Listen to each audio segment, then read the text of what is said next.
I'm standing here, as the veteran reporter Fife Robertson used to say, on what was once the Parkhead Forge, one of the largest steel forges in the whole of Europe, employing thousands of people. It's actually quite sad to stand here on what was once such a huge part of the industrial wealth of the city. For a while after its closure, the East End seemed to die a wee bit, like many other areas in the city, where the traditional industries like shipbuilding and steel began to disappear. But in true Glaswegian fashion, we've picked ourselves up, dusted ourselves off and tried to do something about it. This site, for instance, is about to become a massive leisure and shopping complex for the East End.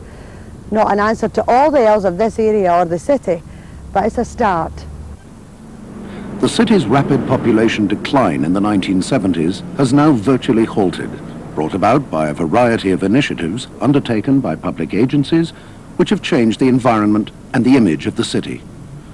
Many inner city areas, notably in the East End and Mary Hill, have seen the traditional tenements improved and cleaned up, and new housing and leisure facilities have sprung up on once derelict tracts of land. In your life, there are so many choices, so many roads you can go the wrong way. A changing city, the city of our fathers, but we've still got to go a long way. Look how far we've come. Similarly, in the city centre, old buildings have had their faces washed, new offices have been erected, and the main shopping streets pedestrianised, all greatly improving the environment. These activities, coupled with the authorities' promotion of cultural and tourist facilities, have served to transform the city's image to outsiders and reawakened in Glaswegians a sense of confidence and pride.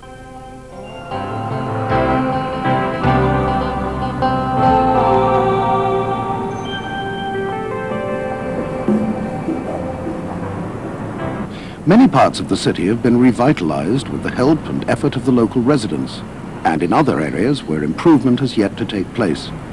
The people are working hard to get change. All over the city, there are flourishing groups of community councils set up to protect the interests of their district. But how many people know about them? We asked Glaswegians at random whether they had heard of community councils. No, I don't know of any in Moan area, actually. Really? Well, I don't know about the details of what they get involved in, but I know that they exist, yeah. No. I've heard of them before, but that's about it, you know. That's it. Well, if it's to help the community, I would think. So you think they're quite a good idea? Yeah.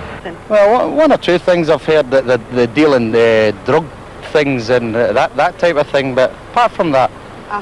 Well, I've got a vested interest because my professional job is to circulate information to young people throughout Strathclyde, and so part of that's been trying to encourage young people to join community councils. So by sheer chance you met somebody in the station who knows a lot about community councils and has spent a lot of time encouraging people to join them. But what is it? What does it do? What's its purpose? What happens is that it gives the local agencies and nominated bodies to report on what's happening in their areas, and if there are any problems with the neighbours, the councillors can find out ways of dealing with it. But Darley Street Playgroup, how we are involved is we let the council know, the community council know what's happening. For example, we are in the process of moving to a new site as we are getting a new building, and it gives us an opportunity to let everyone know if there are any problems, and if they are, how they can help us. Like each district has their own sort of council, yes, and they've got So some. you maybe got I think that's an excellent idea. Oh yes, I do. Community councils throughout Glasgow are involved in organising a wide range of projects and campaigns. From the beginning we were involved with the external improvements in houses. We've gone on to environmental. As you can see, this place round about here, we're porta cabin after a struggle, a long struggle. Our pride and joy, that was actually done through the GCVS, that they came out and done that. and there's so many different grants come from, and for a lay person like myself, I mean, I just put out my hand and take whatever I'm given. But community councils themselves are funded through the district. We get £300 to help with stationery, going to meetings, things like that.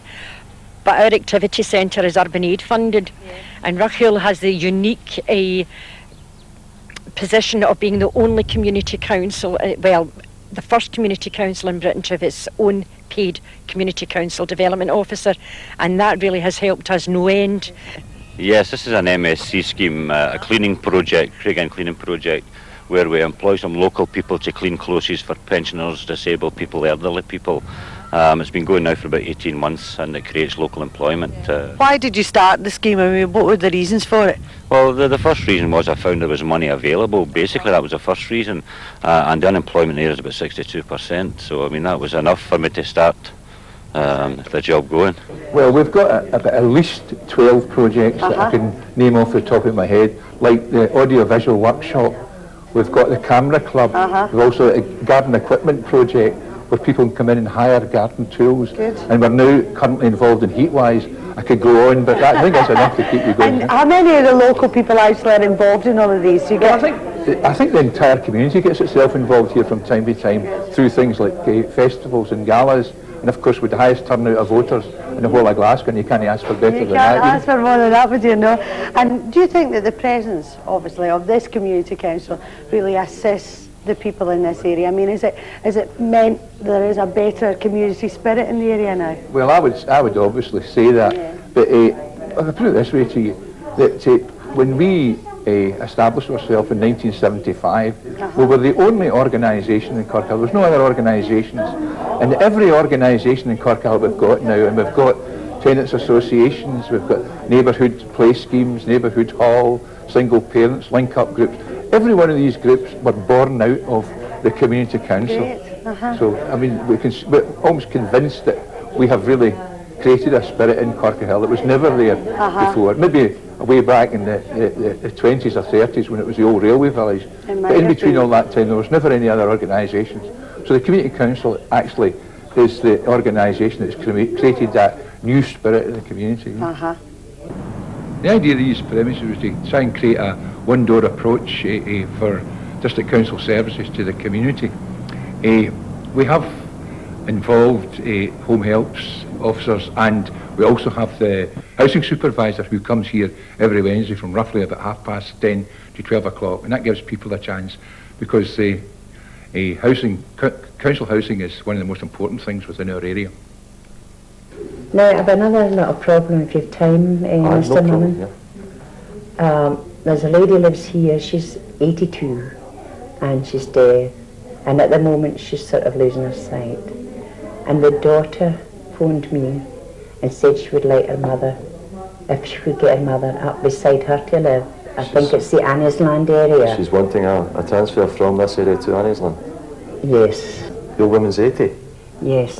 Is she housebound or? No, she's not housebound. Now, you say that her daughter's dealing with her affairs? Yes, although as the daughter explained to me, it's hard on her because the daughter works every day and she comes from Annisland. Well, she's going to try and see the district councillor on Saturday morning in Nethercraigs. Yeah. What I could do, I could give you my phone number if you want to relay it to the daughter. She could phone me and we could make some arrangement to get the application form filled in. That would even be better. The daughter dealing direct with you. I'll give you the phone number then. And she can contact me direct. That would be great. That would be great. Many successful projects emerged over the years, Tory Glen being one of the community councils who have pioneered community transport. Well, this is our minibus, which we have been involved in for 3 years, and it's been a great asset to the community and to the groups who have registered with us. And we have found that it's been very beneficial for the young and the old, and it's been able to take them about for the various outings that they want to go to. And so you would think that you said earlier to me that you were wanting another one. Yes, we're trying to fundraise, and we hope to obtain a grant from the Strathclyde region that will be able to purchase one more adapted for the handicapped, which we'll be able to put into use, because we have so many groups registered with us. We find the bus has been overworked, and we just can't cope with the amount of registered groups within the community. Great. Now, can you tell us a bit about the other activities or projects? Well, we have another community involvement, which is the newspaper, Tory Glen Outlook, which is circulated through all the households throughout Tory Glen. It's done by volunteer workers, distributed by volunteer workers, and it gives a cross-section of views, ideas, and it helps to keep people up to date with the news of the community. Community councils are actually statutory bodies. They were established by an Act of Parliament in 1973. Their main task is to develop local involvement in the decision-making process and express the views of the local community to the local and public authorities. Community councils receive an administration grant from Glasgow District Council. They can also apply for other monies from Strathclyde region or from the district. These monies can be used to set up premises or just to fund local projects in the area, like summer festivals. Has Ladywell Community Council been able to raise the same kind of issues as Community councils are able to influence decisions taken in their area. Each community council can nominate a representative to sit on their area management committee held in the city chambers, where they can discuss local matters with councillors and officials. Well, from the Ladywell and High Street Community Council, it's been a success for us, as this has been our first year. But as you know myself, the majority of people in our Ladywell and High Street is 95% pensioners. So just now, at the moment, we're fighting for handrails and a gate on the High Street. So the handrails is really just to help them up closes in the street. But we find the Area Management Committee itself a real success. Community council representatives' influence on these committees, Rockhill being a case in point, has led to a series of successfully concluded local campaigns. Well, the campaign has been that there is no upgrading done at all over 60 years. The tenants are walking through ankle, sometimes knee-deep muck. As you can see, this area has had what they term total environmental upgrading. New bin stores, flagstones, the railings all complete, and lovely trees planted now. And it makes such a difference. The back courts and the rest of the scheme, they're doing a partial upgrade in some areas, and other areas, unless the money comes across, I can't see very much being done. The Garrow Hill Community Council recently campaigned against a proposal to run buses along these narrow streets. How and when did the members first find out about these proposals? Well, the Community Council has a magazine which they like to put around every 2 or 3 months, and in the magazine they like to put in little snippets of information like train timetables and bus timetables and so on. And just prior to the deregulation of the buses, a lot of people were interested in the new timetables for the buses that would be coming out. So they asked Kelvin Scottish for some timetables, and in the timetables they realised that they'd be running buses round these streets here. What exactly did they intend to do? They intended to run a bus from Bailston round some of these narrow streets here. You can see that there's a lot of parked cars, and it makes it very difficult for a bus to get round these corners. Apart from any problems with pedestrians and so on being knocked down by buses on the main streets, they actually had to mount the pavements in order to get round the corners because there were so many parked cars.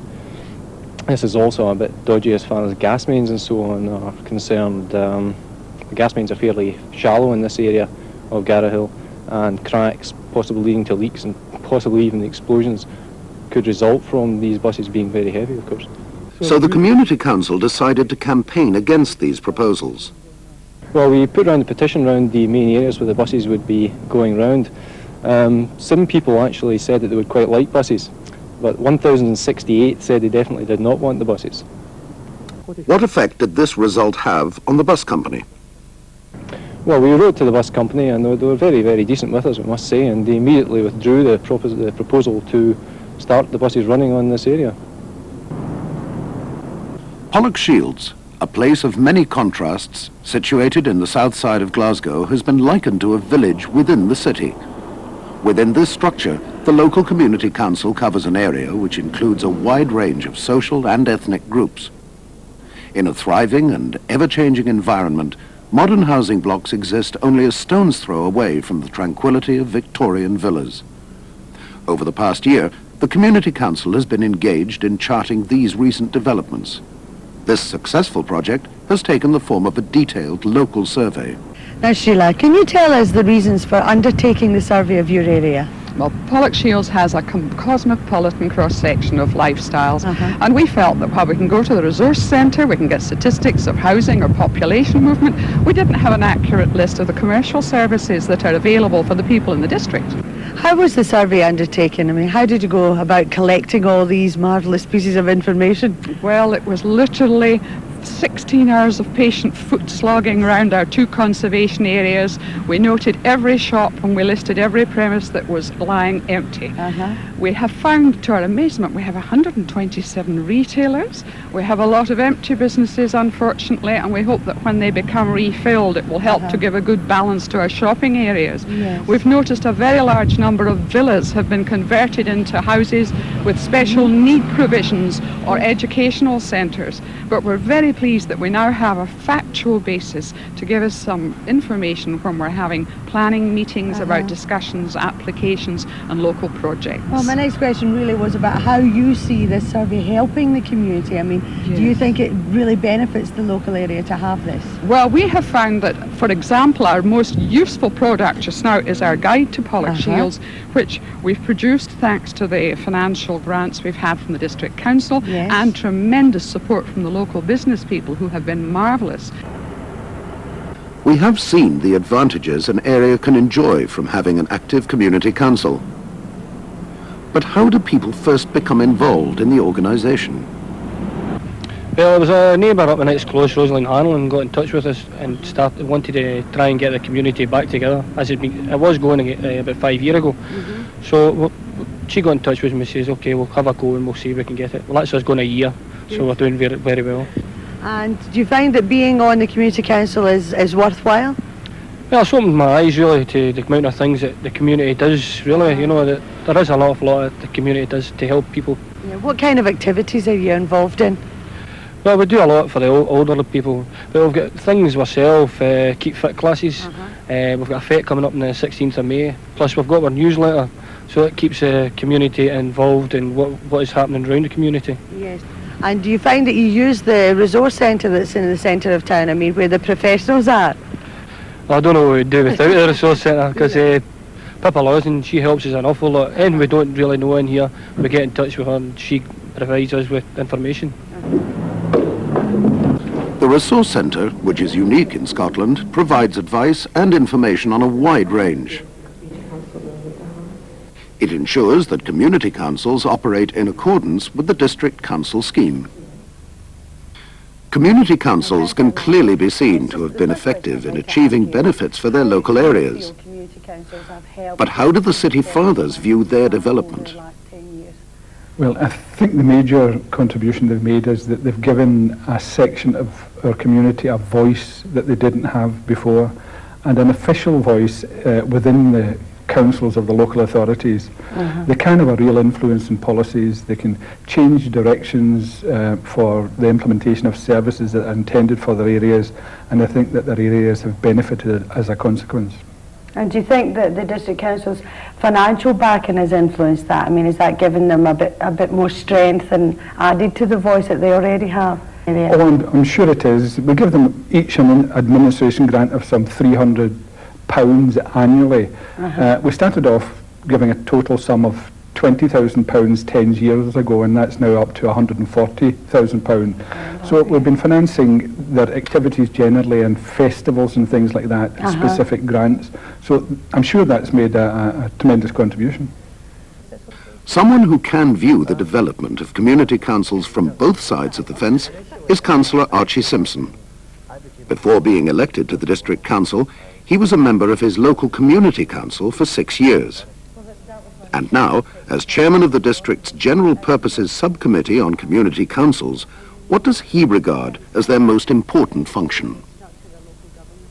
Well, the major and significant difference with community councils as opposed to any other voluntary organisation or even tenants association is that they have statutory rights which are recognised by this district council and other local authorities, which means they have access to information that's freely and willingly given to them, which is unique for voluntary organisations. And as such, it then gives them considerable authority to make statements on information and their knowledge of the local area, and lends considerable credibility to the opinions which they express on behalf of the local community. So if you're interested in getting involved with your local community council and helping to try and improve things in your own local area, then why not go along to your next community council meeting? They're open to any member of the public that wants to go. Or pop into the Community Council's Resource Centre in John Street, where they'll only be too happy to give you any information that you want.